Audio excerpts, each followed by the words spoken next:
you just have to... Oh, yeah, if you want to introduce yourself. Okay, do you want to introduce yourself? Let me know when we're on. Okay. You're at any time. Hi, my name is Fred Pizzuto. I currently work for the New York State Bridge Authority. I'm the Director of Human Resources. Okay. Can you tell us a little bit about where you grew up and... Sure. I was born in Poughkeepsie a few years ago. I went to Mount Carmel grade school.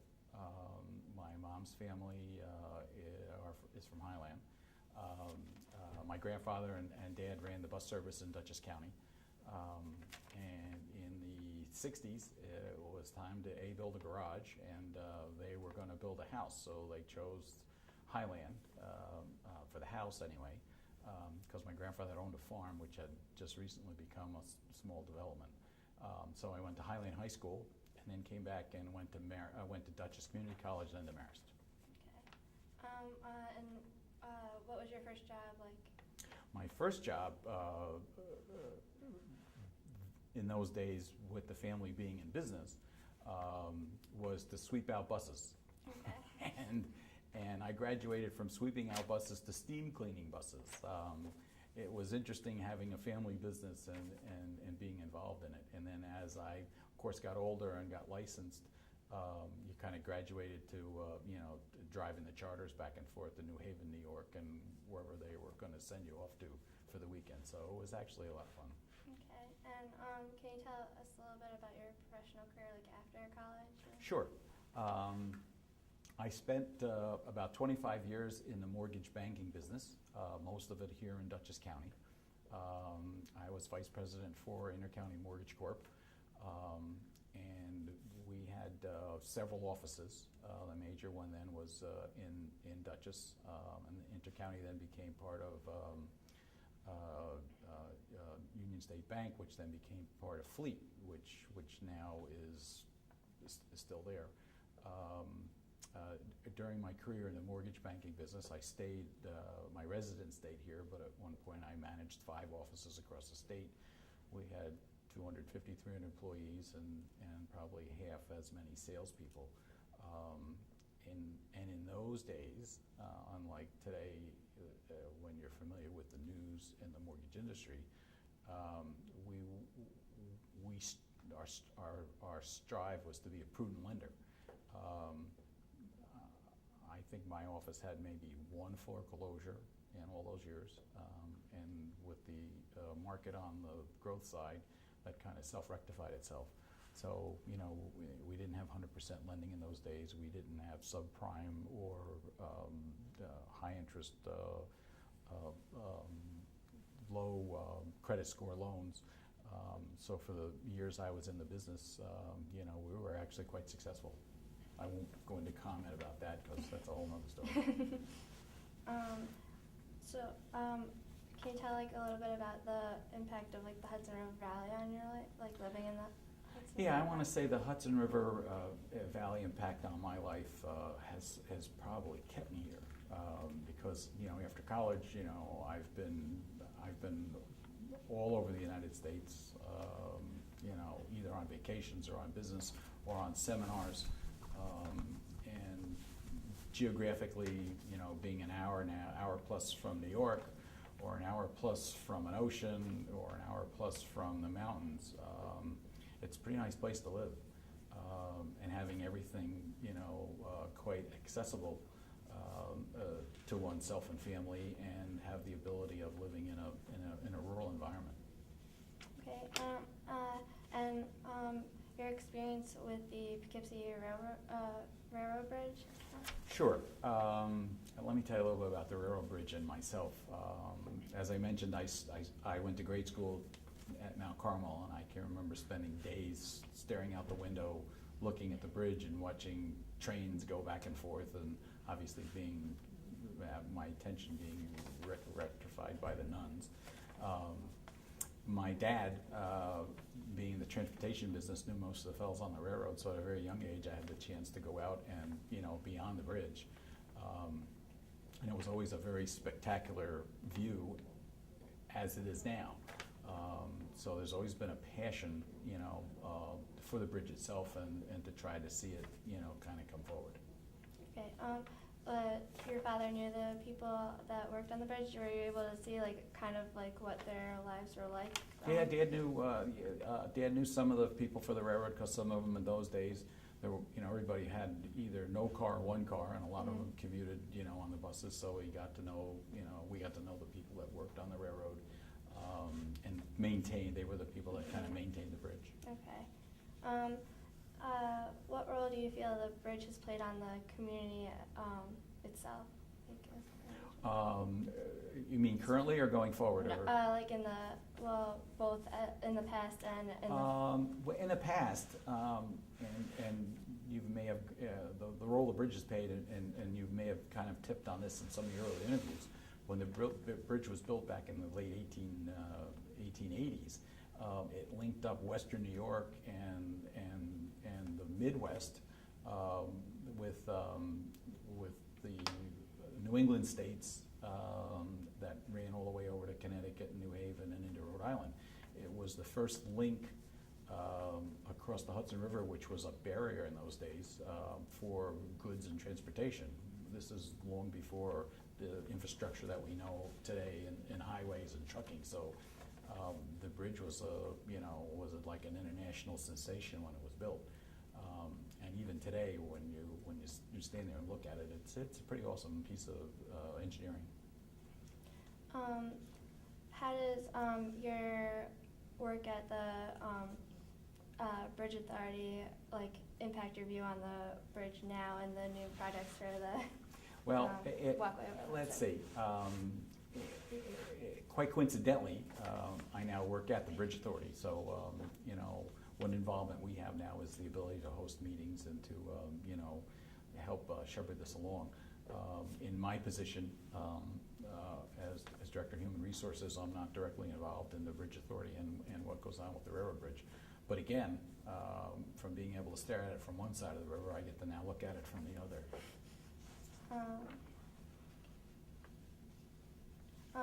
Do you have something that you find most interesting about the bridge, or a person or Yeah, I think one of the most interesting aspects that the bridge has to offer.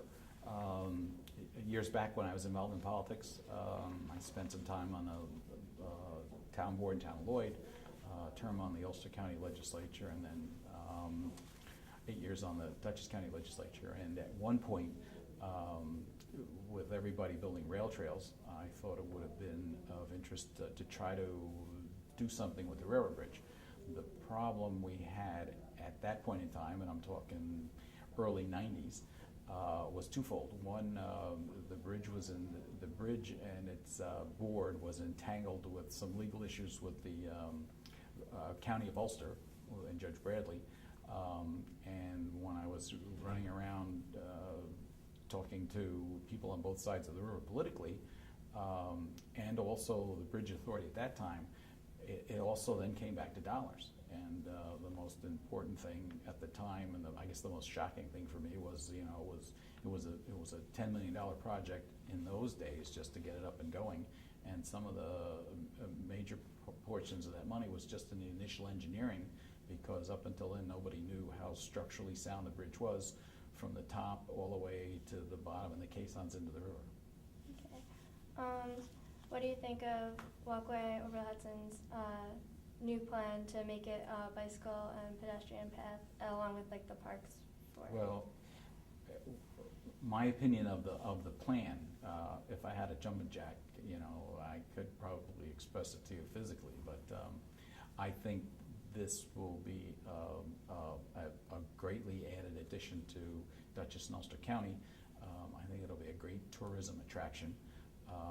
We've got the walkway, we have the rail trail in Ulster County, which runs from Highland all the way out to New Paltz.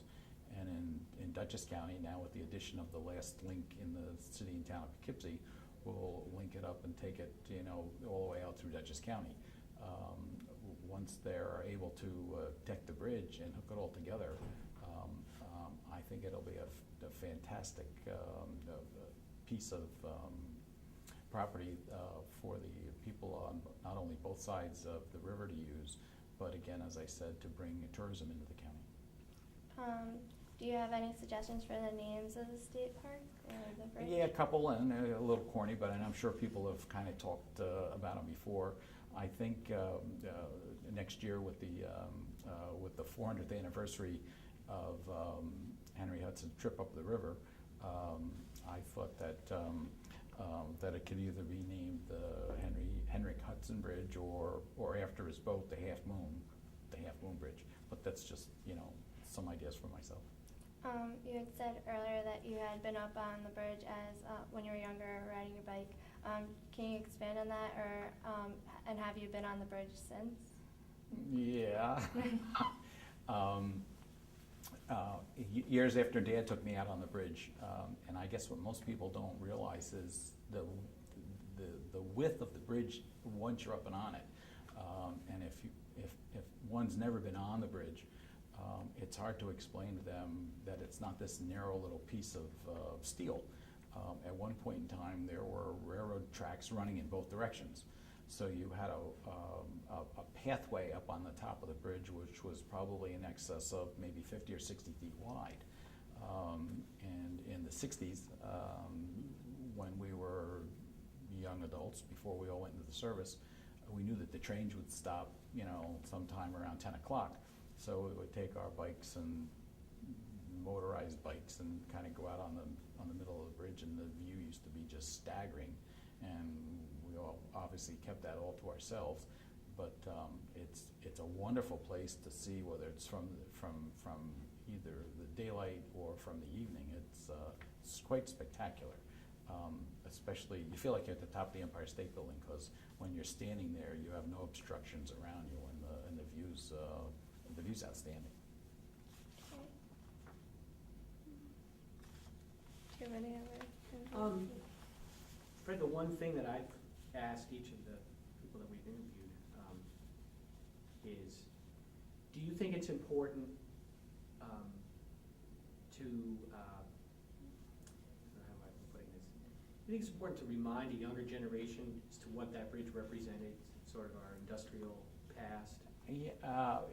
Yes, to answer your question as to what the bridge represented, and I touched on it just briefly earlier, I think that part of this renovation project, if we can get it funded, and it looks like we can, I hope we can, will really remind people to where the bridge came from and what it was built for.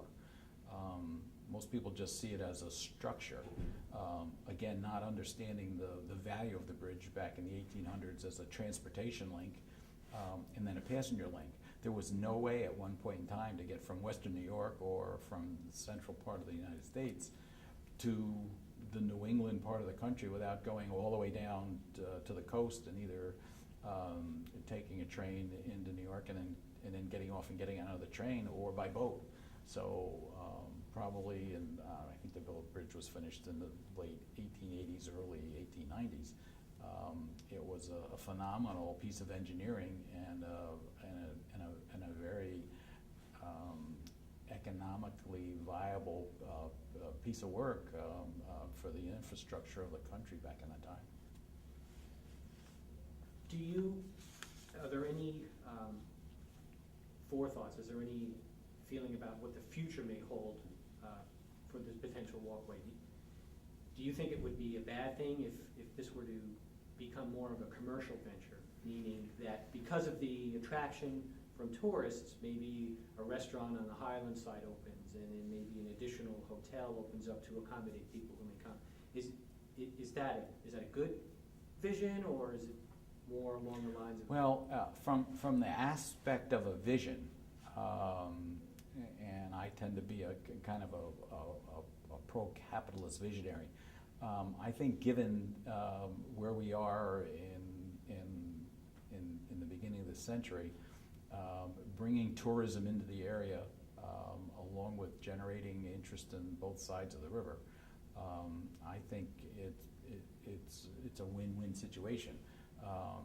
If it brings a hotel, if it brings a restaurant, if it brings revitalization to the shores of the river, I think what we've seen with the revitalization, contrary to what used to be thought of in the past is it's actually led to the cleanup of the river. The more the river becomes developed, or as the land becomes developed along the river, the more cleaner it becomes. And I think that's pretty obvious when you look at the lower part of Poughkeepsie now, or if you go down to the city of Newburgh and see what they've done along the river, and or go up to Kingston. Contrary to, again, what many people used to speculate, it's actually done quite the reverse, and has added to the elegance of the river. Anything else? Not that I can No? think of. Are there any other points that you'd like to make? No, I don't think so. I think we covered pretty much all the bases. Okay. When you see the bridge on a sunny day, is it anything, as you're driving down Route 9 and it just, do you stir any emotions? Yeah, when I look at Change it from does day- a couple things. When I look at the bridge, it's for me, it's throwback in time, because I can remember the moments when I was on the bridge, you know, with my friends, with Dad, and things like that. And going forward, I would love to be able to take my son out on it and walk him across the bridge, because it's a moment that, at least for the first time when one's out there, you really don't ever forget. Excellent. Great. All right. Thank you very much. You're very welcome. Thank you very much.